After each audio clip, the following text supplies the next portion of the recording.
ग्राम बभनी सकरा पार में पहली बार जब भव्य यज्ञ का आयोजन हुआ था, तब 2003-2004 के समय इस मंदिर के मूर्ति स्थापना और प्राण प्रतिष्ठा के उपलक्ष्य में हुआ था। और फिर लगभग 21-22 साल बाद 2025 में भव्य यज्ञ का आयोजन होने जा रहा है। और इस भव्य यज्ञ के उपलक्ष्य में कुछ और कार्यक्रम आयोजित है, जिसमें महापुराण कथा है और रामलीला है। रामलीला का मंचन अयोध्या से आए कलाकार करेंगे। और ये कार्यक्रम बेहद खास है क्योंकि इस बार बभनी ग्रामवासी कुछ देवी देवताओं को अपने घर बुला रहे हैं। यानी कि जो ये पिछला मंदिर था, इसके अलावा कुछ देवी देवताओं की मूर्ति स्थापना यहाँ होने वाली है। तो इस मूर्ति स्थापना के उपलक्ष्य में क्या क्या कार्यक्रम होने वाले हैं, कथाकार कौन है, यज्ञ जो है उसका संचालन कौन करेगा, और कौन कौन देवी देवता हैं जिनको इस बार ग्रामवासी बुला रहे हैं, इसके बारे में पूरी जानकारी इस वीडियो में आपको दूंगा। इस बार बभनी सकरा पार के ग्रामवासी कुल 5 देवी देवताओं को अपने गांव में बुला रहे हैं, जिसमें से 2 देवी देवताओं को यहाँ इस निर्माणाधीन मंदिर में स्थान दी जाएगी। मंदिर का कार्य लगभग संपन्न होने वाला है। और आइए आपको बताते हैं कि इस मंदिर में जो 2 देवी देवता होंगे, क्योंकि 2 पूजा घर है, आप देख सकते होंगे। 2 पूजा घर में इसमें जो इधर के साइड पूजा घर है, इसमें हनुमान जी को स्थान दिया जाएगा।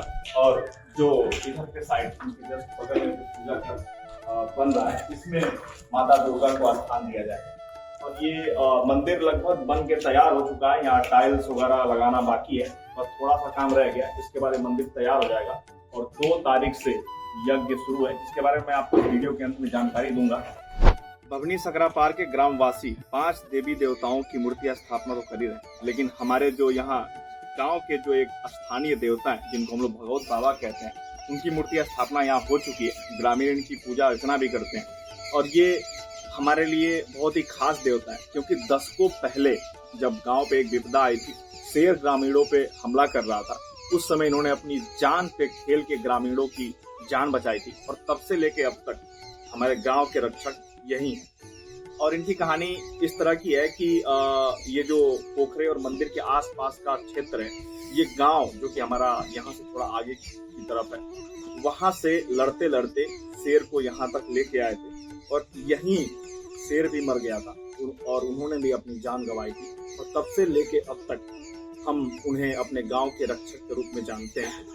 और जब यहाँ मूर्ति स्थापना हुई भी नहीं थी, जब ये पहला मंदिर भी नहीं बना था, उससे पहले से भी इस पोखरे के आसपास के क्षेत्र में कभी किसी का कुछ बुरा नहीं हुआ है। और उसका श्रेय पूरी तरीके से ग्रामवासी भगवत बाबा को ही देते हैं। जिन 5 देवी देवताओं की मूर्ति स्थापना और प्राण प्रतिष्ठा हो रही है, इसमें से 3 देवी देवताओं को यहाँ ये 3 गुंबद वाला जो नया मंदिर बन रहा है, अभी निर्माणाधीन है और काम धाम अभी चल रहा है। ऊपर आप पेंटिंग का काम देख ही रहे होंगे, इसमें उनको स्थान दिया जाएगा। और ये जो बीच का पूजा घर है, इस मंदिर में जो बीच का पूजा घर है, इस बीच के पूजा घर में विराजेंगे श्री गणेश भगवान की मूर्ति स्थापना और प्राण प्रतिष्ठा यहाँ की जाएगी। और इसके ठीक बगल में इधर की साइड श्री राम और सीता, माता सीता की मूर्ति स्थापना यहाँ की जाएगी इस पूजा घर में। और ये श्री गणेश के दूसरी साइड राधा कृष्ण, भगवान श्री कृष्ण और राधा की मूर्ति स्थापना यहाँ की जाएगी। तो इस 3 गुंबद वाले मंदिर में 5 देवी देवताओं में से 3 देवी देवताओं को यहाँ स्थान दिया जाएगा। अब यहाँ इतने मंदिरों का निर्माण हुआ है, तो यहाँ पे एक अस्थाई यज्ञशाला का भी निर्माण कर दिया गया है। पहले जब ये पहली बार यहाँ यज्ञ हुआ था, तो यहाँ अस्थाई, इसी जगह पे अस्थाई यज्ञशाला बनाई गई थी, जो कि बांस और लकड़ी की थी। आइए आपको यज्ञशाला को दिखाते हैं जहाँ यज्ञ होने वाला है। और हमारे साथ मंदिर के मुख्य पुजारी मौजूद है। इनसे हम ये समझेंगे कि आखिर मूर्ति स्थापना और प्राण प्रतिष्ठा से पहले यज्ञ क्यों आयोजित किया जाता है और यज्ञ का महत्व क्या है। तो पंडित जी, ये देखिए, जैसे नया यज्ञशाला बन के तैयार हो चुका है और इस बार ये अस्थाई यज्ञशाला बनाया गया है। तो जब भी कहीं भी मूर्ति स्थापना होती है या प्राण प्रतिष्ठा होती है, तो उससे पहले यज्ञ का आयोजन क्यों करते हैं? बोलिए। हेलो। यज्ञ का आयोजन ये होता है कि पूरे समाज, पूरे गांव, जनता जहाँ को मालूम हो कि फला जगह फला स्थान में ये यज्ञ स्थापना होने जा रहा है, यज्ञशाला बना है, यहाँ प्राण प्रतिष्ठा होगी मूर्ति होगा। और जब भी मैं इससे पहले कहीं भी यज्ञ मैंने देखा है, तो यज्ञ मतलब देखा है, तो यज्ञ तभी आयोजित होता है अक्सर जब कहीं किसी भगवान को बुलाया जाता है, उनकी मूर्ति की स्थापना होती है और उसमें प्राण प्रतिष्ठा का कार्यक्रम होता है। तो अभी जो यहाँ प्राण प्रतिष्ठा होने वाली है, 5 मूर्तियों की प्राण प्रतिष्ठा होने वाली है, तो इसके लिए इस यज्ञ का क्या महत्व है और इस यज्ञ के माध्यम से उन मूर्तियों में प्राण प्रतिष्ठा का जो कार्यक्रम है वो कैसे होगा? प्राण प्रतिष्ठा का कार्यक्रम होगा 2 मार्च सन 2025 में, ये रविवार पड़ा है। यहाँ हनुमान जी का प्राण प्रतिष्ठा, माँ दुर्गा जी का, राम दरबार का और गणेश जी का और साथ ही साथ राधा और कृष्ण का प्राण प्रतिष्ठा होगा, क्योंकि समाज के लिए कल्याण करने के लिए भगवान का प्राण प्रतिष्ठा किया गया है कि मेरा समाज खुशहाल रहे और सदा इसी तरह से सबसे महत्वपूर्ण जानकारी कि आखिर ये कार्यक्रम शुरू कब से हो रहा है।